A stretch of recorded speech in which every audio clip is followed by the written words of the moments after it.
Question is, what weight of P4O6 and P4O10 will be produced by the combustion of 31 gram of P4 in 32 gram of oxygen leaving no P4 and O2? Means आपको पता करना है इन दोनों product का wait जो कि निकलेगा by the combustion of इतना ग्राम ऑफ फॉस्फोरस एंड इतना gram of oxygen leaving no P4 and O2। तो ये आपको पैरेलल रिएक्शन का क्वेश्चन है, क्योंकि आपके पास रिएक्टेंट सिर्फ P और O2 ही है, लेकिन आपके पास प्रोडक्ट दो हैं, तो पैरेलल रिएक्शन का क्वेश्चन है। लेकिन इसमें एक ट्विस्ट है, living no P4 and O2, मतलब कि ये क्वेश्चन लिमिटिंग रिएजेंट से नहीं हो सकता, क्योंकि इसमें ना ही कोई P4 बचना चाहिए ना ही कोई O2 बचना चाहिए। तो सबसे पहले हम दोनों रिएक्शंस को लिख लेंगे एंड लिखने के बाद उनको बैलेंस कर लेंगे। तो यहाँ पे लिख लिया है हमने P4 plus O3 gives you P4O6। यहाँ पे हमने इसको बैलेंस भी कर लिया है, 3 2 6, 6 O यहाँ पर है, 6 ऑक्सीजन यहाँ पर भी है, यहाँ पर भी इसको लिख के बैलेंस कर लिया।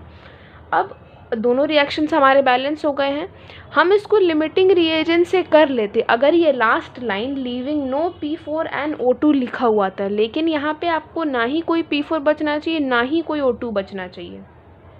तो हम क्या करेंगे, सबसे पहले P4 और फॉस्फोरस और ऑक्सीजन के हम लोग मोल्स कैलकुलेट कर लेंगे, क्योंकि हमें उनका आपको वो दिया हुआ है, आपको यहाँ पर इन दोनों का मास गिवन है 31 ग्राम एंड 32 ग्राम।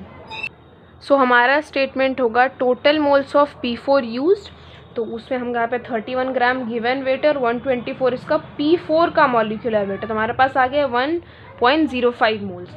ऐसे ही ऑक्सीजन का भी कैलकुलेट कर लेंगे, तो ऑक्सीजन का हमारे पास 32 ग्राम गिवन था, इसका मॉलिक्यूलर वेट भी 32 होता है, तो इसका 1 मोल यूज़ हुआ है। Get it.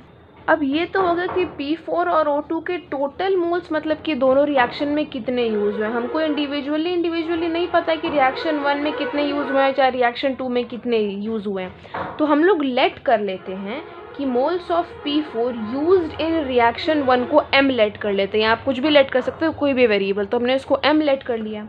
अगर रिएक्शन 1 में m हुआ है तो रिएक्शन 2 में कितना हो जाएगा, टोटल माइनस जितना 1 में यूज़ हुआ, मतलब कि टोटल कितना है 0.25 टोटल P4 का मोल्स यूज्ड, तो ये हो जाएगा 1025 माइनस m, मतलब कि टोटल माइनस जितना रिएक्शन 1 में यूज़ हुआ है। अब अगर रिएक्शन 1 की बात करें तो रिएक्शन 1 में मोल्स ऑफ P4 अपॉन 1 जो कि उसका स्टिग्नोमेट्रिक कोफिशिएंट है is equals to mole of O2 upon उसका स्टिग्नोमेट्रिक कोफिशिएंट जो कि 3, ये स्टिग्नोमेट्री में आपने पढ़ रखा है। तो यहाँ से आपको मोल्स ऑफ O2 मिल जाएंगे 3m, वैल्यूज़ पुट करेंगे। रिएक्शन 2 में भी सेम करेंगे तो आपको मोल्स ऑफ O2 मिल जाएंगे 5 × 0.25 माइनस m।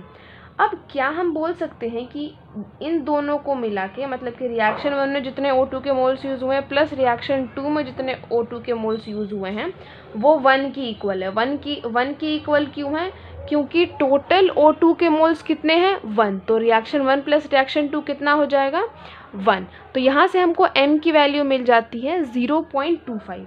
तो हमने m को लेट क्या किया था, moles of P4 use in reaction 1, तो हो जाएगा रिएक्शन 1 में P4 के मोल्स कितने यूज़ हुए थे 0.125, और उसी तरह से रिएक्शन 2 में कितने यूज़ हुए थे, तो 0.25 माइनस m, मतलब कि 0.25 माइनस 125 जो कि हो जाएगा आपके पास अगेन 0.125। अगेन हम इसको स्टिग्नोमेट्री से सॉल्व करेंगे। तो रिएक्शन 1 की बात करें तो मोल्स ऑफ P4 अपॉन उसका स्टिग्नोमेट्रिक कोफिशिएंट जो कि 1 है is equals to mole of P4O6 upon उसका स्टिग्नोमेट्रिक कोफिशिएंट जो कि 1 है। तो वैल्यूज़ पुट करेंगे तो हमारे पास मोल्स ऑफ P4O6 आ जाएगा 0.25 मोल। तो इसका पूछा गया है वेट, तो वेट निकालने के लिए एक फॉर्मूला होता है कि मोल्स ऑफ दैट अमाउंट, मतलब जो भी सब्सटेंस है अपॉन उसका वेट अपॉन मॉलिक्यूलर मास। तो इसको रखेंगे तो हमारे पास वेट आ जाएगा, मतलब मोल्स हमारे पास कितना है 0.125, वेट आपको पता करना है, इसका मॉलिक्यूलर वेट होता है 220 ग्राम्स। तो आपको वेट ऑफ P4O6 मिल जाएगा 27.5 ग्राम। ये तो सिर्फ एक ही प्रोडक्ट का मिला, दूसरे प्रोडक्ट का अभी निकालना बाकी है, इसी तरीके से निकालेंगे। रिएक्शन 2 में भी आपका जितना मोल्स ऑफ P4 हुआ होगा अपॉन उसका स्टिग्नोमेट्रिक कोफिशिएंट वो इक्वल होगा मोल्स ऑफ P4O10 अपॉन उसका स्टिग्नोमेट्रिक कोफिशिएंट जो कि 1 है। वैल्यूज पुट करेंगे तो आपके पास मोल्स ऑफ P4O10 आ जाएगा 0.125। तो वेट ऑफ ये यही वाला फॉर्मूला लगाएंगे कि मोल्स ऑफ P4O10, तो वेट उसका हो जाएगा अपॉन उसका मॉलिक्यूलर वेट। तो मोल्स आपको गिवन है, आपको वेट पता करना है, मॉलिक्यूलर वेट होता है इसका 284। तो आपको वेट ऑफ P4O10 मिल जाएगा 35.5 ग्राम और आपको वेट ऑफ P4O6 27.5 ग्राम। तो ये था इन दोनों का आंसर।